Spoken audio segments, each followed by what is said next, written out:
ಕಳೆದ ಒಂದು ವಾರದಿಂದ ಓರ್ವ ವ್ಯಕ್ತಿ ಸತ್ತಿದ್ದಾರೋ ಬದುಕಿದ್ದಾರೋ ಎಂಬ ಪರಿಶೀಲನೆಗೆ ಪದೇ ಪದೇ ಒಳಗಾಗ್ತಾ ಇದ್ದಾರೆ.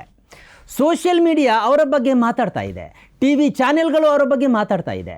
ರಾಷ್ಟ್ರದ ಗಡಿ ಬೇಲಿ ಇಲ್ಲದೆ ಜನರು ಅವರ ಸಾವು ಬದುಕಿನ ಬಗ್ಗೆ ಚರ್ಚೆ ಮಾಡ್ತಾರೆ. ಅವರು ಮಾತಾಡಿದ ವಿಡಿಯೋವನ್ನು ಫ್ಯಾಕ್ಟ್ ಚೆಕ್ಗೆ ಒಳಪಡಿಸ್ತಾರೆ. ಎಲಾನ್ ಮಸ್ಕ್ ಅವರ ಎಕ್ಸ್ ಪ್ಲಾಟ್ಫಾರ್ಮ್ನ ಚಾಟ್ಬೋಟ್ ಆಗಿರುವ ಗ್ರೋಕ್ ಈ ವ್ಯಕ್ತಿಯ ವಿಡಿಯೋವನ್ನು ಚೆಕ್ ಮಾಡಿ ಸುಸ್ತಾಗಿದೆ. ಅವರೇ ಇಸ್ರೇಲ್ನ ಪ್ರಧಾನಿ ನೆತನ್ಯಾಹು. ನೆತನ್ಯಾಹು ಅವರ ಹತ್ಯೆಯ ಬಗ್ಗೆ ಮೊದಲು ಸುದ್ದಿ ಹರಡಿದ್ದು ಮಾರ್ಚ್ 2ರಂದು. ನೆತನ್ಯಾಹು ಅವರ ಜೆರುಸಲೇಮ್ನಲ್ಲಿರುವ ಕಚೇರಿ ಮತ್ತು ಏರ್ಫೋರ್ಸ್ ಕಮಾಂಡರ್ ತೋಮರ್ ಬಾರ್ ಅವರ ನಿವಾಸದ ಮೇಲೆ ಬ್ಯಾಲಿಸ್ಟಿಕ್ ಕ್ಷಿಪಣಿಯನ್ನು ಹಾರಿಸಿದ್ದೇವೆ ಎಂದು ಇರಾನ್ ಸೇನೆ ಹೇಳಿಕೊಳ್ಳುತ್ತೆ. ಮಾತ್ರ ಅಲ್ಲ, ಈ ದಾಳಿಯಲ್ಲಿ ನೆತನ್ಯಾಹು ಮತ್ತು ಇತರರು ಹತ್ಯೆಗೀಡಾಗಿದ್ದಾರೆ ಅಥವಾ ಗಾಯಗೊಂಡಿದ್ದಾರೆ ಎಂದು ಅದು ಹೇಳಿಕೊಳ್ಳುತ್ತೆ. ಆ ಬಳಿಕದಿಂದ ಊಹಾಪೋಹಗಳು ಹರಡತೊಡಗುತ್ತೆ. ಇದಾಗಿ 4 ದಿನಗಳ ಬಳಿಕ ಊಹಾಪೋಹ ಇನ್ನಷ್ಟು ಬಲವಾಗ್ತದೆ. ಆ ಬಳಿಕದಿಂದ ಮಾರ್ಚ್ 12ರವರೆಗೆ ನೆತನ್ಯಾಹು ಎಲ್ಲೂ ಕಾಣಿಸಿಕೊಳ್ಳೋದಿಲ್ಲ. ಇದರಿಂದಾಗಿ ಅವರ ಹತ್ಯೆಯ ಸುದ್ದಿಗೆ ಇನ್ನಷ್ಟು ರೆಕ್ಕಪುಕ್ಕ ಹುಟ್ಟಿಕೊಳ್ಳುತ್ತೆ.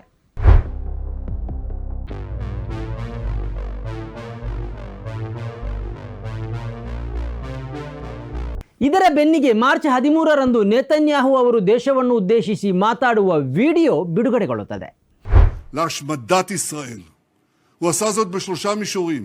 הראשון, הוא בנה ציר רשע עם צבאות טרור של חיזבאללה, חמאס, החות'ים, משטר אסד וגם אחרים. ಆದರೆ ಈ ವಿಡಿಯೋ ಈ ಊಹಾಪೋಹವನ್ನು ಇನ್ನಷ್ಟು ಗಟ್ಟಿಗೊಳಿಸಿದ್ದಲ್ಲದೆ ಹತ್ಯೆಯ ಸುದ್ದಿಯನ್ನು ನಿರಾಕರಿಸಲು ಶಕ್ತ ಆಗೋದಿಲ್ಲ. ಮುಖ್ಯವಾಗಿ ಈ ವಿಡಿಯೋದಲ್ಲಿ ಕಾಣಿಸಿಕೊಂಡ ನೆತನ್ಯಾಹು ಅವರಿಗೆ 6 ಬೆರಳುಗಳಿದ್ದವು. ಅಲ್ಲದೆ ತುಟಿ ಚಲನೆ ಮತ್ತು ಹಲ್ಲುಗಳ ಬಗ್ಗೆ ಕೂಡ ಅನುಮಾನ ಹುಟ್ಟಿಕೊಂಡಿತು. ಅದು ಆರ್ಟಿಫಿಷಿಯಲ್ ಇಂಟೆಲಿಜೆನ್ಸ್ ತಂತ್ರಜ್ಞಾನದ ಮೂಲಕ ಮಾಡಲಾದ ವಿಡಿಯೋ ಅನ್ನೋದನ್ನು ವಿವಿಧ ಫ್ಯಾಕ್ಟ್ ಚೆಕ್ ವ್ಯವಸ್ಥೆಗಳು ಹೇಳಿದವು. ಇದಾಗಿ 2 ದಿನಗಳ ಬಳಿಕ ಮಾರ್ಚ್ 15ರಂದು ನೆತನ್ಯಾಹು ಅವರ ಇನ್ನೊಂದು ವಿಡಿಯೋ ಬಿಡುಗಡೆಗೊಳ್ಳುತ್ತದೆ. ಅದರಲ್ಲಿ ಜೆರುಸಲೇಮಿನ ಸತಾಫ್ ಕೆಫೆಗೆ ನೆತನ್ಯಾಹು ಹೋಗುವ ದೃಶ್ಯ ಇದೆ. ನೀವು ಸತ್ತಿದ್ದೀರಿ ಎಂಬ ಸುದ್ದಿ ಇದೆಯಲ್ಲ ಎಂದು ಕ್ಯಾಮರಾಮನ್ ಪ್ರಶ್ನಿಸ್ತಾರೆ. ನನಗೆ ಕಾಫಿ ಕುಡಿಯಬೇಕೆಂದು ಅನಿಸಿತು ಎಂದು ವ್ಯಂಗ್ಯವಾಗಿ ನೆತನ್ಯಾಹು ಅದಕ್ಕೆ ಉತ್ತರ ಕೊಡ್ತಾರೆ. ತನ್ನ ಕೈಯಲ್ಲಿರುವ ಬೆರಳುಗಳನ್ನು ತೋರಿಸ್ತಾರೆ. ನಾನು ಆರೋಗ್ಯವಾಗಿದ್ದೇನೆ ಎಂದು ಕೂಡ ವಿಡಿಯೋದಲ್ಲಿ ಹೇಳ್ತಾರೆ. ಮಾತ್ರ ಅಲ್ಲ, ಲೆಬನಾನ್ ಮತ್ತು ಇರಾನ್ ಮೇಲಿನ ಸೇನಾ ಕಾರ್ಯಾಚರಣೆಯ ಬಗ್ಗೆ ಮಾತಾಡ್ತಾರೆ. ಅವರ ಅಧಿಕೃತ ಎಕ್ಸ್ ಖಾತೆಯಲ್ಲಿಯೇ ಈ ವಿಡಿಯೋ ಪ್ರತ್ಯಕ್ಷವಾಗ್ತದೆ. מה שאלת אותי? חושב שלא אומרים ברשת שאתה בכלל מת? אני מת על קפה, אתה יודע מה? אני מת על העם שלי. איך הם מתנהגים, פנטסטי. אתה רוצה לספור את מספר אצבעות? אתה יכול להראות לנו? פה. פה. ראית? יפה מאוד. לחיים. חושב של המסר לאנשים שיוצאים ומתאווררים? לצאת להתאוורר, אבל ליד מרחב מוגן. והעמידה שלכם היא מדהימה, נותנת כוח לי, לממשלה, לצה"ל, למוסד. אנחנו עושים דברים ಸಮಸ್ಯೆ ಏನಂದರೆ ಇದೀಗ ಊಹಾಪೋಹ ಇನ್ನಷ್ಟು ಹೆಚ್ಚಿದೆ. ಯಾಕೆಂದರೆ ಇದು 100% ಡೀಪ್ ಫೇಕ್ ವಿಡಿಯೋ ಎಂದು ಎಲಾನ್ ಮಸ್ಕ್ ಅವರ ಚಾಟ್ಬೋಟ್ ಗ್ರೋಕ್ ಹೇಳಿದೆ. ಆರ್ಟಿಫಿಷಿಯಲ್ ಇಂಟೆಲಿಜೆನ್ಸ್ ತಂತ್ರಜ್ಞಾನದ ಮೂಲಕ ಈ ವಿಡಿಯೋವನ್ನು ತಯಾರಿಸಲಾಗಿದೆ ಎಂದು ಅದು ಮತ್ತೊಮ್ಮೆ ಹೇಳಿದೆ. ನೆತನ್ಯಾಹು ಅವರು ಸಾರ್ವಜನಿಕ ಸ್ಥಳದಲ್ಲಿ ನಿಂತು ಇರಾನ್ ಮತ್ತು ಲೆಬನಾನ್ನ ಸೈನಿಕ ಕಾರ್ಯಾಚರಣೆಯ ಬಗ್ಗೆ ಮಾತಾಡ್ತಾ ಇರುವ ಸನ್ನಿವೇಶವೇ ನಡೆದಿಲ್ಲ. ಇದು ಬರೇ ಫಿಕ್ಷನ್ ವಿಡಿಯೋ ಆಗಿದೆ ಎಂದು ಗ್ರೋಕ್ ಹೇಳಿದೆ. ಗ್ರೋಕ್ನ ಮಾಹಿತಿ ವೈರಲ್ ಆಗೋದರೊಂದಿಗೆ ಈ ವಿಡಿಯೋವನ್ನು ಮತ್ತಷ್ಟು ಪರಿಶೀಲನೆಗೆ ಒಡ್ಡಲಾಗಿದೆ. ಮಾತ್ರ ಅಲ್ಲ, ಈ ಹಿಂದಿನ ವಿಡಿಯೋಕ್ಕಿಂತಲೂ ಹೆಚ್ಚಿನ ಅನುಮಾನಗಳನ್ನು ಈ ವಿಡಿಯೋ ಹುಟ್ಟುಹಾಕಿದೆ.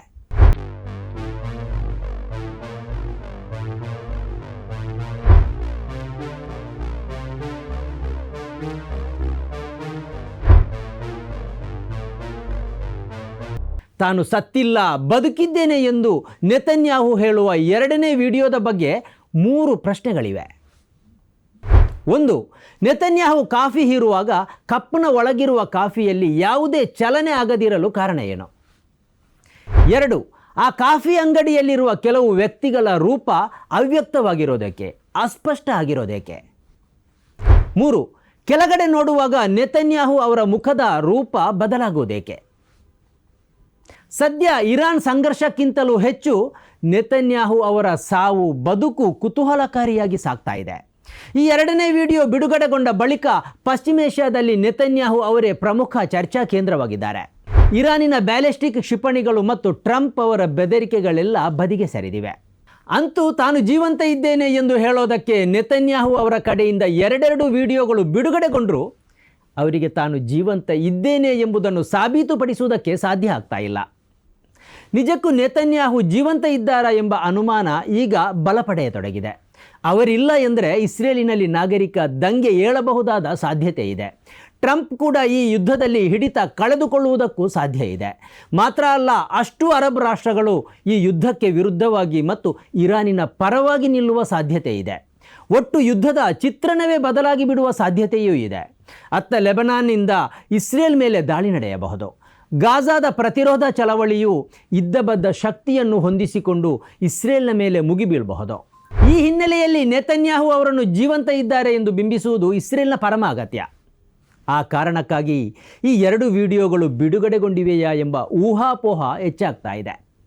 ಸ್ನೇಹಿತರೆ, ನಿಮ್ಮ ಅದ್ಭುತ ಬೆಂಬಲದಿಂದ ಸನ್ಮಾರ್ಗ ನ್ಯೂಸ್ ಚಾನೆಲ್ ಈಗ 2 ಲಕ್ಷ ಸಬ್ಸ್ಕ್ರೈಬರ್ಗಳನ್ನು ದಾಟಿದೆ. ಇದು ನಮ್ಮ ಯಶಸ್ಸಲ್ಲ, ಇದು ನಿಮ್ಮ ಯಶಸ್ಸು. ನಮ್ಮ ಮುಂದಿನ ಗುರಿ 4 ಲಕ್ಷ. ಇದು ಕಷ್ಟವಲ್ಲ. ನೀವು ಮಾಡಬೇಕಾದದ್ದು ಸಿಂಪಲ್. ನೀವು ಸನ್ಮಾರ್ಗ ನ್ಯೂಸ್ ಚಾನೆಲ್ ವಿಡಿಯೋವನ್ನ ನಿಮ್ಮ ಸ್ನೇಹಿತರಿಗೆ, ಕುಟುಂಬದವರೊಂದಿಗೆ ಹಂಚಿಕೊಳ್ಳಿ ಮತ್ತು ಅವರಲ್ಲೂ ಸಬ್ಸ್ಕ್ರೈಬ್ ಮಾಡಲು ಹೇಳಿ. ನೀವು ಶಕ್ತಿಯನ್ನು ಕೊಡಿ, ನಾವು ನಿಖರ ಸುದ್ದಿ ಕೊಡ್ತೇವೆ. ಧನ್ಯವಾದಗಳು.